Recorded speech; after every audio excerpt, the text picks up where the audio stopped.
Dropped from the wing of a B-52 bomber, the X-15 rips through the sound barrier, climbing to new heights. Designed to explore the limits of speed and altitude, the X-15 sets a string of aviation records on its way to changing history.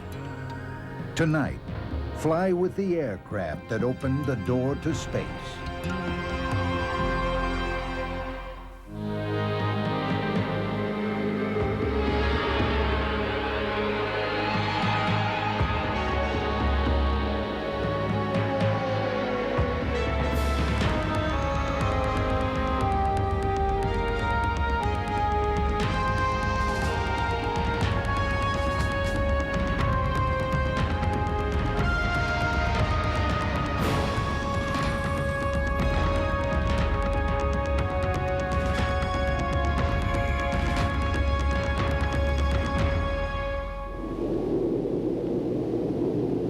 By late 1960, North American Aviation's X-15 had gone higher and faster than any aircraft had flown before, thrusting man and machine into the unknown.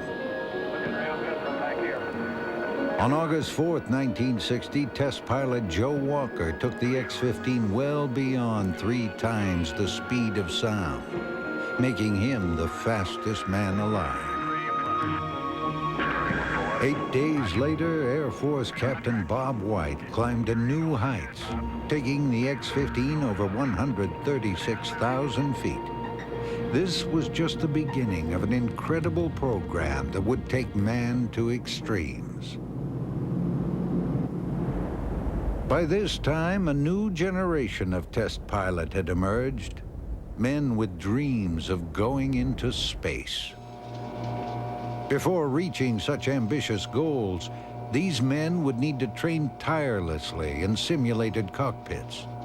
Here, NASA pilot Milt Thompson is becoming acquainted with the complex array of systems he would later validate in flight. The simulator was a relatively new training tool, which would become vital in preparing this new generation of pilots for future flights. Revolutionary pressure suits monitored the effects of weightlessness and extraordinary G-forces. However, these suits clearly provided little in the way of pilot comfort. It was kind of like a sausage skin, and the more you blew it up, why, the more trouble you had bending your elbows and your knees, and the workload got very high then in what we called a hard or a pressurized suit. This modified F-104 would become a kind of flying simulator because its landing characteristics were similar to the X-15's. The F-104 would trace the X-15's flight corridor, following a series of tracking stations along the mountains of Utah and Nevada. By late 1961, all 3 X-15s were finally together at Edwards in flying condition. NASA's request for 3 X-15s had been fulfilled, and from now on, these aircraft would take turns breaking new records in both speed and altitude. The 3rd X-15, refurbished after an on-ground explosion, was now the most advanced of the 3. Equipped with a control system that could adapt to changing atmospheric density. The X-15 was refueled slowly overnight before a mission to avoid thermal shock to the airframe from the super-cold liquid oxygen propellant. Test pilot Bill Dana was aware of the volatility of the propellants used in the X-15. Their presence made sitting in the cockpit like sitting on a 17,000-pound bomb, but this didn't seem to bother Dana. Gasoline's very explosive too, but we all drive automobiles that use it. And the same was true of the ammonia and the liquid oxygen, that under the proper circumstances they could have been explosive, but I never considered it a dangerous airplane at all. Quite the other. I was quite confident that the X-15 would get me home. The X-15 would get Bill Dana home. but not before giving him the ride of his life. This white rectangle on the X-15's underside is frost caused by the liquid oxygen tank within the fuselage. All 9 tons of LOX and ammonia would be swallowed up by the powerful XLR-99 rocket engine in less than 2 minutes after ignition. This short period of thrust would be enough to leave the chase planes far behind in the quest to Mach 6. Despite all the simulator training, there was no substitute for the real thing. It went from Mach 1 to Mach 6 in about 85 seconds, and it went from Mach 5 to Mach 6 in about 8 seconds. So it was, you knew you were hauling the freight when you flew the X-15. Because of the excessive G-forces encountered, certain cockpit controls were modified because they were difficult to reach during the massive acceleration. It was a tremendous physical effort to reach your hand out and grab the throttle to shut the engine down.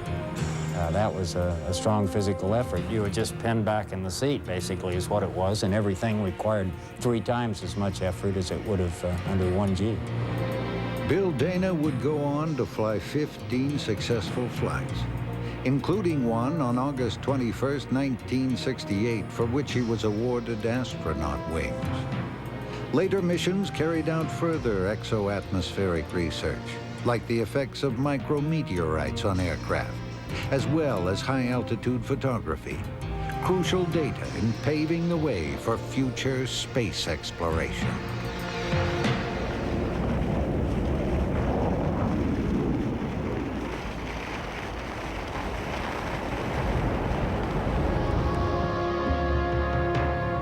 Dreams of creating an orbital vehicle that combined great speed and altitude with the landing capability of the X-15 resulted in the X-20. In many ways, the X-20's origins can be traced to the German engineers Eugene Senger and Irene Brett, who in the 1930s believed that a manned aircraft could skip on top of the atmosphere. Like the Mercury capsule, the X-20 was to be thrust into space aboard a series of ballistic booster rockets that would fall away as fuel was used up. The X-20 would finally enter orbit, but on re-entry it became very different from the Mercury system. Unlike the Mercury capsule, which would glide earthward on a very steep angle and under minimal control, the X-20, with its delta wing configuration, would make a fully controlled glide at a very shallow angle. Despite the shallow descent of the X-20, re-entry would heat parts of the airframe up to 4,000 degrees Fahrenheit. To counter this, engineers investigated new exotic alloys, ceramic components, and a cooling water wall between the inner and outer skin of the fuselage. Despite the X-20's potential, political bickering and budget constraints resulted in cancellation of the project before it could get off the ground. At the same time, the X-15 program was going strong and pilots were going higher than ever.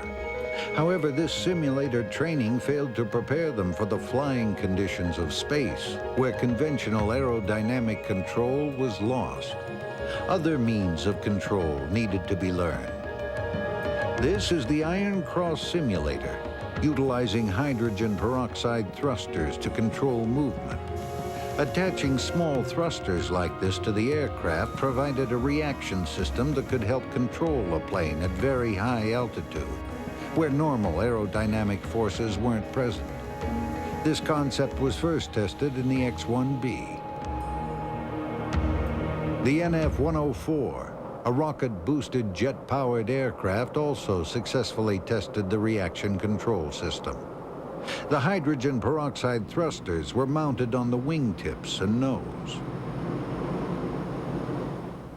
These thrusters would prove invaluable as pilots pushed the X-15 to the edges of space. Time had come to break through the threshold into space. Bob White was chosen to make the attempt.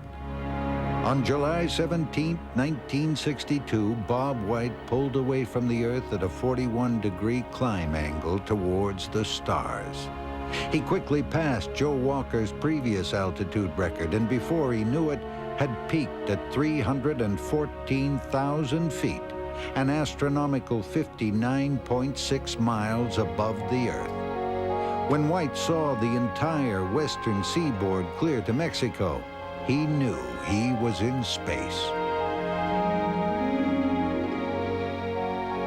The third X-15, with all of its elaborate control systems uniquely designed for high-altitude flight, had clearly proved its worth, making it the highest aircraft ever flown. Bob White was the first to take a winged aircraft into space and return it safely to Earth. The following day, at a White House ceremony, President John F. Kennedy awarded Bob White, Scott Crossfield, Joe Walker, and Navy Commander Forrest Peterson the Collier Trophy, aviation's highest honor. Air Force rules state that any military pilot flying over 50 miles high was considered an astronaut. White had exceeded this threshold and was awarded astronaut wings by General Curtis LeMay. Many pilots would now have the unique opportunity to experience spaceflight. Bill Dana was one of them. The sky is absolutely black, just totally black. And then the horizon appears as a ring of bright blue just around the surface of the Earth. And it's not disorienting at all to be up at the altitudes I was at. I knew where the Earth was and what level flight was. I didn't have any trouble controlling my airplane.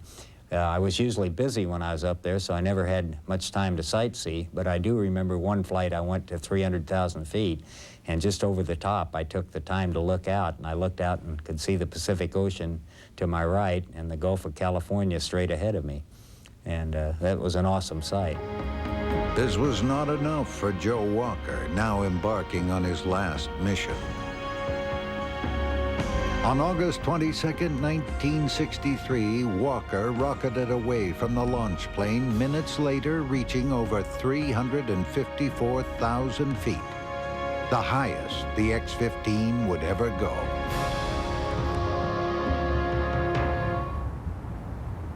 After the Soviets launched Yuri Gagarin into orbit, U.S. policy shifted toward ballistic research, using rockets capable of sending man into space with relative ease. While the Apollo and Mercury programs flourished, the X-20 program fell victim to this shift. Now, orbiting men in capsules rather than winged aircraft became a priority. Roger, you got the full... Meanwhile, the X-15 program was having its own problems. On November 9, 1962, test pilot Jack McKay was forced to make an emergency landing after an engine malfunction. During touchdown, the left landing gear fractured.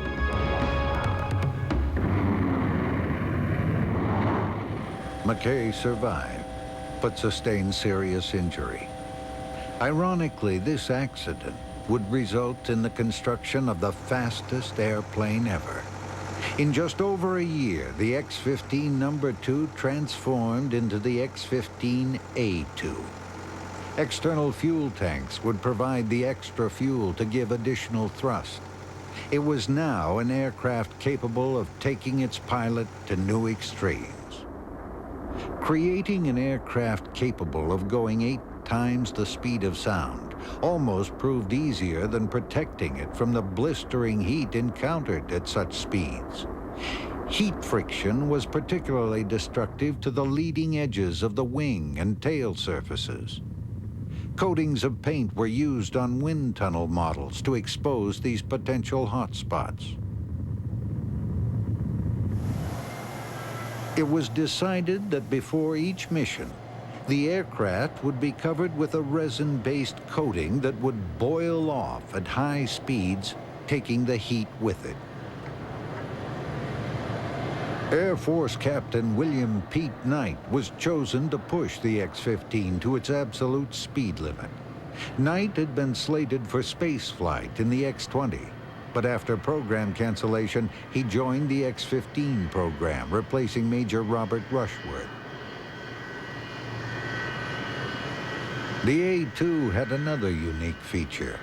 Because the ablative coating chars off at extreme speeds, the left windshield would need to remain covered to protect it from being coated with the residue. When the worst was over, the eyelid was opened, and the pilot would have a clear windshield to look through as he made his final approach and landing.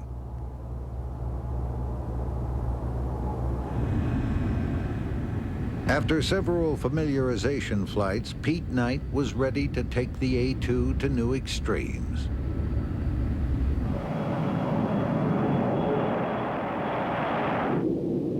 The A-2 was also equipped with a mock-up scramjet mounted on the ventral fin stub.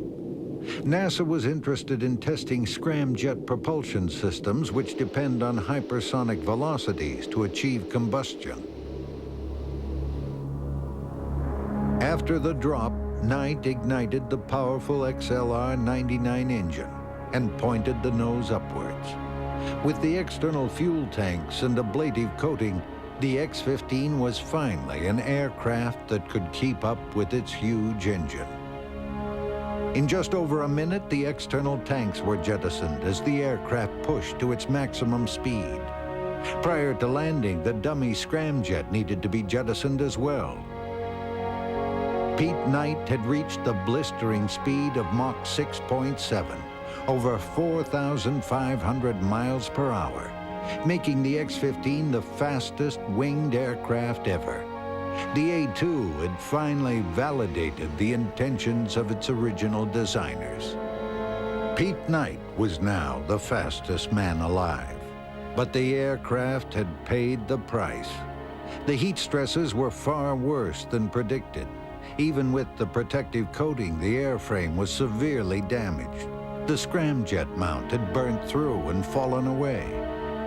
On the flight to Mach 6.7, why the wake of the dummy ramjet, the Mach waves coming off the dummy ramjet impinged on the ventral fin and cut holes in both sides of it and did damage to substructures and the subsystems inside the ventral fin. Pete Knight had been unaware of the devastating extent of the aircraft's damage. The ablative coating on the leading edges had charred through, causing serious structural problems. Furthermore, Mach 6.7 was not even close to the speed that NASA needed to carry out research on the scramjet system. And there was no money in the budget to repair and modify the crippled aircraft. The A-2 was the first X-15 retired from the program. Just over a month later, on November 15, 1967, X-15 number 3 would be completely lost. This tragic mission began without a problem. Air Force pilot Michael Adams took the aircraft to over Mach 5. Then something went terribly wrong. Adams had somehow gotten off course, and on re-entry found himself in a spin. At 5 times the speed of sound, this was too much for the airframe, which disintegrated. Michael Adams did not survive. This cockpit footage provides an eerie reminder of the dangers of experimental flight. The only X-15 left was X-15 number 1. The first of the 3 to be built. This aircraft would fly 8 more missions, but never again to the extremes of speed and altitude that were accomplished by its 2 counterparts. The X-15's final missions further examined the obstacles of spaceflight. However, by the late 60s, landing man on the moon became a national priority, and interest in the X-15 program began to wane. When Bill Dana touched down on October 24, 1968, completing the 199th mission, no one realized that this was the last X-15 flight. It was intended the program would finish by year's end with the 200th flight. 10 unsuccessful launch attempts later, the program was canceled. Relics of history, the 2 surviving X-15s now sit silently as museum pieces. Much of their data remaining on the shelf, while man tried to reach the moon. There remains speculation as to whether advancements like the space shuttle would have come earlier had we taken up the X-15's legacy sooner. The X-15's first pilot, Scott Crossfield. We've milked that database dry. You know, we've used it all, and we're really out of it now. But no, the X-15, as far as useful information for the progress of aeronautics in space, is one of the most productive programs we ever had. The X-15 bequeathed a truly great legacy, taking men to the extremes and beyond.